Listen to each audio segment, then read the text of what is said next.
আসসালামু আলাইকুম রহমতুল্লাহি ওবরাকাতুহ। বিসমিল্লাহ, আলহামদুলিল্লাহ, ওসসালাতু ওয়াসসালামু আলা রসুলিল্লাহ। ইসলামী অর্থনীতির সহজ পাঠ এর 12তম দর্শে আপনাদের সবাইকে স্বাগতম। গত পর্বে আমরা ইসলামী অর্থনীতির দুটি মূলনীতি নিয়ে আলোচনা করেছি। এ পর্বে আমরা আরও কিছু মূলনীতি নিয়ে আলোচনা করার চেষ্টা করব ইনশাআল্লাহ। ইসলামী অর্থনীতির মূলনীতিসমূহের অন্যতম একটি মূলনীতি হল বিনিয়োগ হবে সম্পদ ভিত্তিক, ঋণ ভিত্তিক নয়। ইসলামী অর্থব্যবস্থা, ইসলামী অর্থনীতি বিনিয়োগ ও ব্যবসা হয় সম্পদ ভিত্তিক, ঋণ ভিত্তিক নয়। সরাসরি ঋণের উপর বিনিয়োগ করার সুযোগ নেই। ঋণ হিসাবে মূলধন প্রদান করে মুনাফা গ্রহণের সুযোগ নেই। প্রদত্ত মূলধন দিয়ে সম্পদ ক্রয় করতে হবে, এরপর সেই সম্পদ দিয়ে ব্যবসা করত লব্ধ মুনাফা বন্টন হবে। এটি হলো সম্পদ ভিত্তিক বিনিয়োগ। এর স্পষ্ট উদাহরণ হলো প্রচলিত সুদী ব্যাংকিং পদ্ধতিতে যে বিনিয়োগ প্রদান করা হয় সেটি হয়ে থাকে সম্পূর্ণ ঋণ ও সুদ ভিত্তিক। অপরদিকে ইসলামী ব্যাংকিং থেকে যে বিনিয়োগ প্রদান করা হয় তা হয়ে থাকে সম্পদ ভিত্তিক, যেমন মুরাবাহা, ইজারা ইত্যাদি ইসলামী বিনিয়োগ পদ্ধতি।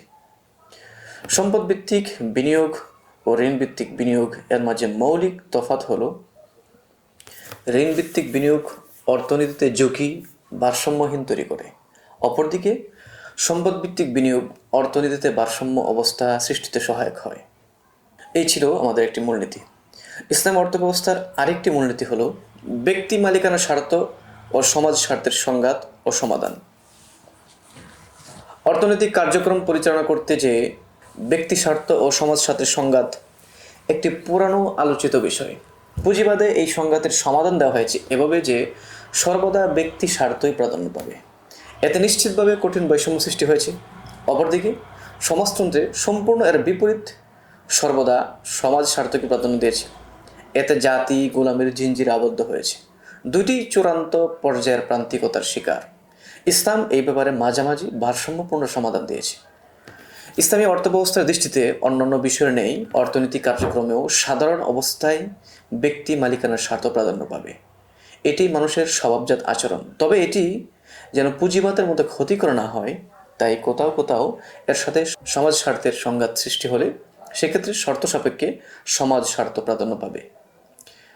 শর্তগুলো হলো দুটি শর্ত একই স্তরের হতে হবে, তবেই সামাজিক স্বার্থ ব্যক্তির স্বার্থের উপর প্রাধান্য পাবে। যেমন অতি মুনাফার আশায় বাজারে পণ্যের তীব্র প্রয়োজন থাকা সত্ত্বেও গোদামজাত ও সিন্ডিকেট করে রাখা। এক্ষেত্রে সংশ্লিষ্ট কর্তৃপক্ষ পণ্য বাজারজাত করতে বাধ্য করতে পারে। এই প্রসঙ্গে রাসূল করিম সাল্লাল্লাহু আলাইহি ওয়াসাল্লাম হাদিসের মধ্যে ইরশাদ করেছেন, মান ইহতাকারা ফাহুয়া খাতিউন, যে পণ্য মজুত করে রাখে সে গুনাহগার। মুসলিম। সামাজিক স্বার্থটি পূরণের আর কোনো উপায় না থাকা, যেমন অযাচিত মধ্যস্বত্বভোগ একটি ব্যক্তি স্বার্থ, অপরদিকে তা হটিয়ে দেওয়া সামাজিক স্বার্থ, তাই হাদিসে তা নিষেধ করা হয়েছে। হাদিসে ইরশাদ হয়েছে, রাসূল করিম সাল্লাল্লাহু আলাইহি ওয়াসাল্লাম ইরশাদ করেন, ক্বালান নবী সাল্লাল্লাহু আলাইহি ওয়াসাল্লাম আন্না নবী সাল্লাল্লাহু আলাইহি ওয়াসাল্লাম নাহা আন তুতালাক্কা সিলআ হাত্তা তাবলুগা আল আসওয়াক। অর্থাৎ আল্লাহ রাসূল বলেন, পণ্য বাজারে পৌঁছার আগেই তা মাঝপথ থেকে ক্রয় করতে তিনি নিষেধ করেছেন। দুটি স্বার্থ মূলগতভাবে বৈধ হওয়া। সুতরাং উপরোক্ত মূলনীতির আলোকে ব্যক্তি স্বার্থের উপর সামাজিক স্বার্থ প্রাধান্য পাবে।